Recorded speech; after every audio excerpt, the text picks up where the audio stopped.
আজকে আমি আপনাদের মাঝে নিয়ে আসি একটা প্রতিবাদী ভিডিও নিয়ে। প্রতিবাদী ভিডিওটা হলো কি জানেন?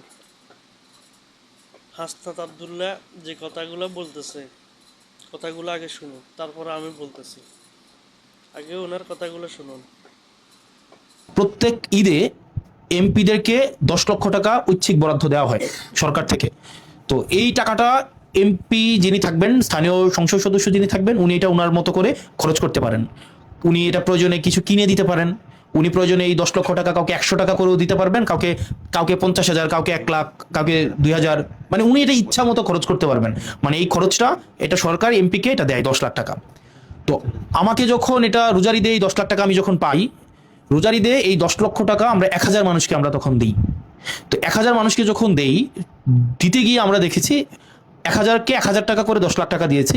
কিন্তু যদিও আমাদের সেবা গ্রহীতাদের আমরা পরিধিটা বিস্তৃত করতে পেরেছি, কিন্তু এটাকে আসলে আমরা স্থায়ী কোনো সমাধান করতে পারিনি।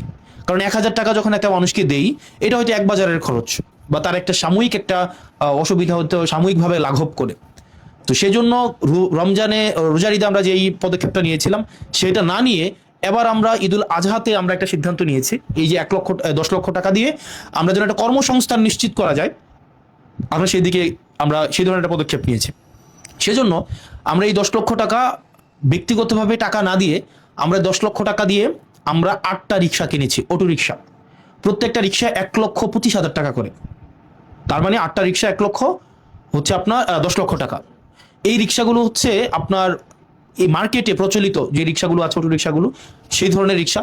আমরা মার্কেটে যখন কিনতে গিয়েছি, তখন আমাদের কাছে মনে হয়েছে আমরা যদি আবার রিক্সা কিনি, তখন আবার বলবে যে এমপি মহোদয় রিক্সা কিনে এটার মধ্যে আবার হয়তো কোনো 1 লাখ টাকা। উনি বলছে কি, প্রতি ঈদে সরকার একজন মন্ত্রী বা এমপিকে 10 লক্ষ টাকা করে দেয়। সবাই যার যার মতন করে 1,000, যে যেভাবে পারে দেয়। এবারে তারা একটা কর্মসংস্থান খুলছে, সেটা হলো কি অটোরিকশা কিনে দিছে। অটোরিকশা কিনে যে যাক ভালো হয়েছে, সেটা ভালো, কিন্তু এটা কি দেশে কি রোডের যানজট বাড়ে না? জাম জাম হবে না? এটা না করে কি উনি কি 3-4 জন বাইকে বিদেশে পাঠালে, যেরকম বাংলাদেশে স্বাধীনের পরে একটা দুর্ভিক্ষ লাগছিল, তখন সর্বপ্রথম ফার্স্ট টাইম জিয়া রহমানে ইরানের লোক পাঠাইছে। দেশের রেমিটেন্স যুদ্ধে বাড়ছে, ফেডা চলে গেছে, পিঠা চলে গেছে, দেশে উন্নত হয়েছে। উনি কি ওই 10 লক্ষ টাকা দিয়ে কি 3 জন লোক পাঠাতে পারতো না? ওই 3 জনে কি 6 জন লোক নিত না? তাহলে কি দেশে কি রেমিটেন্স আইতো? নাকি ভালো হইতো? নাকি রাস্তায় যানজট বেচতো? কি ওনার উদ্যোগটা কি ভালো হয়েছে নাকি এটা ভালো হইতো? আমার কথা যেটা আমি বলছি, দেশ থেকে যদি একটা মানুষকে বাইরে কর্মের জন্য পাঠানো হয়, ওই টাকার মাধ্যমে যদি পাঠাইতো, তাহলে ভালো হইতো না খারাপ হইতো? আপনারা কমেন্ট করে জানাবেন, শেয়ার করবেন ভিডিওটা যদি ভালো লাগে। আর যারা খারাপ চোখে দেখবেন, তারা আমাকে ক্ষমা চোখে দেখবেন। আমার কথাগুলো যদি ভালো না লাগে।